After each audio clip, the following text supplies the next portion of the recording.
Bonjour à toutes, donc je m'appelle Agnès Nardon, je travaille à l'URSSAF Aquitaine. On va être ensemble pendant une demi-heure à peu près pour parler de l'auto-entrepreneur.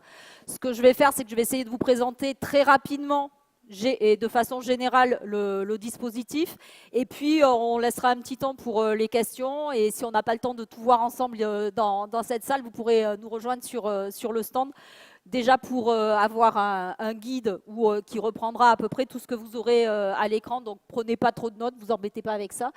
Et puis je vous donnerai donc ces guides et on pourra aller sur des questions éventuellement plus personnelles. Juste très rapidement pour vous dire qu'on est encore dans une phase de transition. Vous aviez peut-être entendu parler de la suppression du régime social des indépendants, le RSI, en fin 2017. Donc là, on est dans une phase de transition pendant 2 ans qui va s'arrêter donc fin 2019. Et à partir de janvier 2020, tous les travailleurs indépendants seront rattachés au régime général, donc à la caisse primaire d'assurance maladie, ce qui est déjà le cas pour tous les créateurs cette année qui vont dépendre de la caisse primaire, qui vont rester à la caisse primaire dont ils dépendent de leur lieu de résidence, mais qui seront rattachés aussi à la CARSAT pour la retraite et à l'URSSAF pour tout ce qui est recouvrement de cotisations et protection sociale, puisque en devenant travailleur indépendant, vous fabriquez votre propre protection sociale. Alors déjà, l'auto-entrepreneur, c'est quoi? Très rapidement dans les principes, on est sur une entreprise individuelle. Ça veut dire que ça se prépare exactement de la même façon, avec une étude de marché, avec un prévisionnel, avec un business plan. Ce n'est pas quelque chose qu'on crée comme ça sans avoir bien réfléchi, sans avoir étudié la concurrence et les prix de revient que vous allez être obligé de pratiquer pour pouvoir gagner de l'argent, parce que le but quand même d'une entreprise, c'est de gagner de l'argent. Donc on est sur ce principe de bien réfléchir avant et de bien préparer cette création d'entreprise. Les particularités, c'est qu'on est rattaché à un régime fiscal qui est la micro-entreprise. Ça veut dire quoi? Ça veut dire qu'on est sur des principes un peu différents des autres structures juridiques. D'abord, on raisonne en chiffre d'affaires. C'est absolument la seule référence qu'on a en chiffre d'affaires pour une entreprise. Et on va être en fonction de son secteur d'activité sur des montants de chiffre d'affaires différents. Soit si vous faites de la vente, vous aurez la possibilité de faire jusqu'à 170 000 € de chiffre d'affaires sur une année civile complète. Et j'insiste bien pour la première année, puisque si vous commencez en cours d'année, ce chiffre d'affaires est proratisé en fonction du nombre de jours qui restent jusqu'à la fin de l'année pour cette activité. Et puis, si vous êtes plutôt dans de la prestation de service ou en profession libérale, ce montant de chiffre d'affaires, ça va être 70 000 € que vous ne devrez pas de la même façon dépasser par année civile et pour la première année aussi en faisant une proratisation si vous avez commencé en cours d'année. Ça, c'est le premier principe. Le deuxième, c'est qu'on est en franchise de TVA. Qu'est-ce que ça veut dire? Ça veut dire que vous n'allez pas facturer de la TVA à vos clients, mais vous n'allez pas en récupérer non plus. C'est-à-dire que quand vous achèterez quelque chose, vous serez comme vous êtes aujourd'hui en tant que particulier. Et ce, jusqu'à certains montants de chiffre d'affaires. Quand on est dans la vente, jusqu'à 91 000 €, vous n'allez pas facturer ni récupérer de TVA. Au-delà de ces 91 000 €, vous en facturerez à vos clients et vous la récupérerez aussi si vous avez des achats à faire. Pour la partie des 70 000 €, c'est le même principe, sauf que c'est 35 200 € la limite. Et au-delà de ce montant des 35 200 €, vous allez facturer de la TVA. Comment on fait pour créer une entreprise? Il faut déjà s'immatriculer et le faire auprès d'un centre de formalité d'entreprise qui va lui-même, encore une fois, tout ce que vous avez là, vous l'aurez sur les guides si ce n'est pas la peine de prendre de photos ou d'écrire. Ce centre de formalité des entreprises, il va être soit en ligne, soit physique si vous préférez aller vous déplacer. Donc, le seul site sur lequel vous allez pouvoir faire votre déclaration de façon gratuite, c'est le site officiel, le nôtre, qui s'appelle autoentrepreneur.ursaf.fr et qui vous permettra de faire votre déclaration d'activité qui va faire que l'INSEE va vous envoyer votre numéro SIRET, que tous les organismes qui doivent vous connaître et qui doivent savoir que vous avez créé cette entreprise vont vous connaître et les impôts vont vous envoyer des documents. La sécurité sociale pour les indépendants, qui est l'intermédiation entre les deux structures, entre le RSI et le régime général, va vous envoyer aussi des documents. L'URSSAF également, si vous êtes en profession libérale pure. Donc tout ça, tous ces organismes qui doivent vous connaître vont vous envoyer des documents pour bien acter de cette création d'activité. Ensuite, qu'est-ce que vous avez comme principe? Vous avez le fait que, au niveau de cette déclaration, vous allez faire chaque mois ou chaque trimestre une déclaration. Alors, c'est très important pour tous ceux qui sont demandeurs d'emploi et qui vont avoir des allocations ou qui vont avoir des minima sociaux. Il faut absolument prendre la déclaration et le paiement mensuel. Pourquoi? Parce que ces organismes-là vont vous demander des justificatifs tous les mois pour pouvoir équilibrer entre le montant qu'ils vont vous verser et le montant que vous-même, de votre côté, vous allez avoir encaissé auprès de cette activité, de cette nouvelle activité en tant qu'auto-entrepreneur. Donc, sur ces déclarations, vous allez payer des cotisations sociales. Tout à l'heure, je disais, c'est vous qui allez fabriquer votre propre protection sociale. Donc, les cotisations que vous allez payer, ça va vous faire la protection sociale pour la maladie, maternité, invalidité, décès, la retraite de base, la retraite complémentaire également. La CSG-CRDS, bon, qui n'est pas vraiment de la protection sociale, mais on la paie tous. Et pour ceux qui ont été salariés, ben, vous aviez bien vu sur vos bulletins de salaire que vous la payez également. Et puis aussi, il y aura une cotisation et une contribution, plus exactement, supplémentaire pour la formation professionnelle. Et ça, c'est vraiment quelque chose qui, on va dire, c'est presque la contribution qui vaut le moins cher et qui rapporte le plus. Pourquoi? Parce qu'on est entre 0,10 et 0,30% en fonction de votre activité et que ça va vous permettre, quand vous aurez déjà fait payer un certain nombre de cotisations, de pouvoir avoir une aide financière sur une formation que vous souhaiteriez faire pour vous-même, c'est-à-dire pour progresser dans quelque chose, pour faire un complément de formation. Et là, en fonction de votre activité, vous aurez bien sûr un organisme qui pourra vous verser, en fonction de cette formation, un certain montant, ça fera une participation financière. Quelquefois, les formations, on voudrait en faire, mais bon, c'est trop onéreux, on n'a pas forcément la faisabilité de le faire, on n'a pas la trésorerie et on a besoin de cet apport. Et ça peut être un apport pour vous aider à le faire. On est toujours dans la simplification, donc quand le dispositif a été créé, on a dit on va aussi simplifier au niveau des impôts. Alors effectivement, vous pouvez payer et les cotisations sociales et l'impôt sur le revenu, puisqu'on est dans un système d'impôt sur le revenu, en même temps que ces cotisations sociales. Toutefois, ce n'est pas forcément intéressant et c'est vraiment en fonction de chacun d'entre vous, chacune d'entre vous.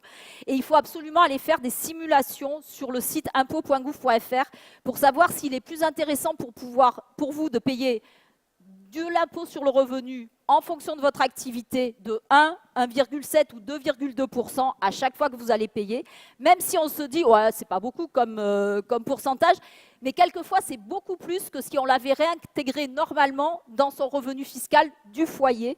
Et du coup, il faut vraiment faire ces simulations parce que le versement libératoire, si vous l'avez payé, si vous vous rendez compte à la fin de l'année que ce n'était pas intéressant, eh ben c'est trop tard parce qu'il n'y a aucune régularisation possible auprès des impôts. C'est-à-dire qu'une fois qu'on a payé, c'est fini. Donc, il faut vraiment faire ces simulations, on insiste bien là-dessus, sur impôt.gouv.fr pour pouvoir le faire.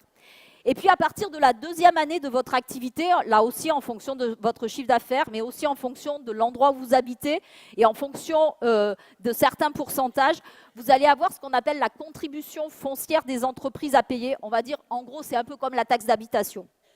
Voilà, c'est pour ça que ça se paie qu'à la fin de la deuxième année, un peu comme quand vous arrivez dans un appartement ou dans une maison. Si vous arrivez après le 1er janvier, ben, vous payez qu'à la fin de la deuxième année.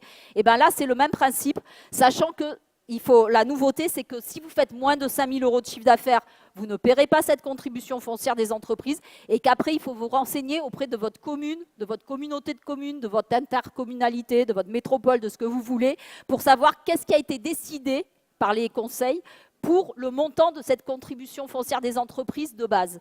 Et après, en fonction de votre chiffre d'affaires, il y aura un montant à payer ou pas. Alors, vous en avez peut-être entendu parler, l'ACRE a un petit peu changé cette année. Alors, c'est toujours tous ceux qui avaient droit l'année dernière ont toujours droit. Le gros avantage, c'est que cette année, y compris les salariés, y compris les retraités, peuvent avoir droit à cette exonération de charges sociales qui va faire que vous allez payer beaucoup moins de cotisations pendant pratiquement 3 ans. Notamment la première année, si vous commencez en début de trimestre, ça fera une année complète puisqu'on est sur ce principe-là. Et au lieu de payer les taux globaux, vous allez payer dans un premier temps le quart des cotisations, puis la moitié la deuxième année, puis les 3/4 la troisième année, et enfin vous arriverez aux taux globaux. Si je prends juste, vous les avez à l'écran, si je prends juste sur la vente, au lieu de payer 13,2 qu'on verra tout à l'heure, vous êtes à 3,2% la première année, vous êtes à 6,4 la deuxième, à 9,6 la troisième, et vous arrivez au montant global qu'au bout de cette quatrième année. Donc ça, c'est vraiment très intéressant. Pour cela, il ne faut pas en avoir bénéficié depuis au moins 3 ans. Et il ne faut pas avoir eu une entreprise, la fermer et recréer exactement la même entreprise sans un délai de carence d'une année civile complète. Tout ça, ça a changé cette année. Ça avait fait des allers-retours, c'était déjà le cas, c'est revenu. Et cette année, on est encore sur ce principe. Ça, c'est les montants que je vous disais. Pour les modalités de paiement, vous allez le faire là aussi sur le même site que tout à l'heure pour vous déclarer, pour faire vos déclarations et vos paiements que vous pourrez faire par télépaiement ou par carte bancaire.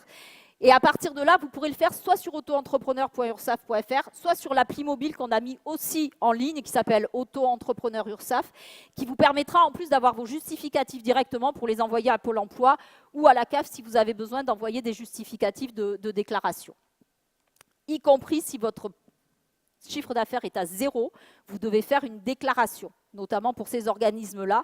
Et je vous rappelle que quand vous faites vos déclarations, vous ne faites des déclarations que quand vous avez encaissé de l'argent, pas quand vous l'avez facturé. Ce qui fait que ce sont aussi des avantages qui vous permettent de ne pas avancer d'argent sur les cotisations que vous avez à payer. Pour la protection sociale, depuis cette année, c'est ce que je vous disais, dans le cadre de la transition, tout le monde reste à la caisse primaire d'assurance maladie. Pour les retraites, quand vous êtes en profession libérale non réglementée, artisan ou commerçant, c'est calculé exactement comme les salariés sur les 25 meilleures années, comme c'est fait depuis 1973. Donc c'est une fake news, on va dire, de dire qu'il y a bien moins. Sur les mêmes montants, sur les mêmes bases de cotisation, vous avez exactement les mêmes choses. C'est différent pour les professions libérales réglementées, par contre, parce que les calculs ne sont pas du tout faits de la même façon. Et pour la prestation familiale, c'est la CAF, exactement comme pour les salariés. Sur l'assurance maladie, on l'a vu. La retraite, il faudra que pour valider vos trimestres de retraite, vous fassiez un minimum de montant de chiffre d'affaires par an. Je prends juste deux exemples. Si vous êtes dans la vente, on est à un peu plus de 20 000 €. On n'a pas encore les montants exacts pour 2018, mais il y a un peu de temps. Et on est à pas tout à fait 9 000 pour les professions libérales. Ça fait que si vous avez fait ce montant de chiffre d'affaires, vous validez vos 4 trimestres de retraite maximum que vous pouvez faire dans l'année, puisqu'il n'y en a pas plus de 4. Donc voilà. Et après, plus évidemment vous aurez de chiffre d'affaires, mieux ce sera pour la retraite complémentaire, un peu comme quand on est salarié, plus on a de salaire et plus c'est intéressant pour la retraite complémentaire. Alors après, la sortie, parce qu'il faut bien en parler et surtout le faire aussi proprement qu'on a fait la déclaration d'activité. On peut sortir, pourquoi? Parce qu'on a son auto-entreprise qui a explosé, c'est super, c'est plutôt une bonne nouvelle, et on va être obligé de passer à un autre régime fiscal qui va être le réel simplifié, dans votre cas. Ou alors parce que pendant 2 années consécutives, pour X raisons, on a fait 0 de chiffre d'affaires, et du coup, on va vous dire, 0 pendant 2 ans, vous faites quoi? Vous continuez pas, on vous préviendra quand même à l'avance. Ensuite, parce que vous pouvez décider simplement de cesser votre activité, c'est aussi une raison.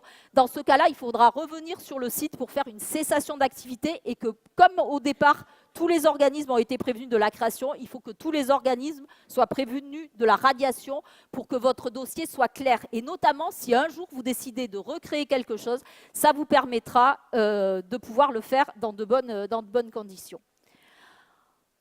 Sur le autoentrepreneur.ursaf.fr, vous aurez à peu près tout ce que vous pouvez avoir un peu comme un compte bancaire. On va dire simplement, vous pourrez avoir des attestations comme quoi vous êtes à jour de vos cotisations.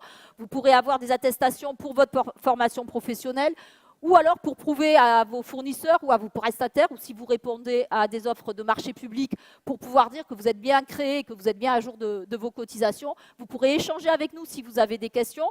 Éventuellement, si à un moment donné, c'est un petit peu tendu pour payer les cotisations, faire des demandes de délai de paiement, tout ça, ce sont des services que l'on développe en ligne pour pouvoir vous faciliter les relations avec nous. Donc ça, c'est la même chose, vous avez les mêmes principes que ce soit sur l'application ou sur le site internet. Voilà, alors je sais que c'est un peu à 3000 à l'heure, je sais que c'est un peu compliqué.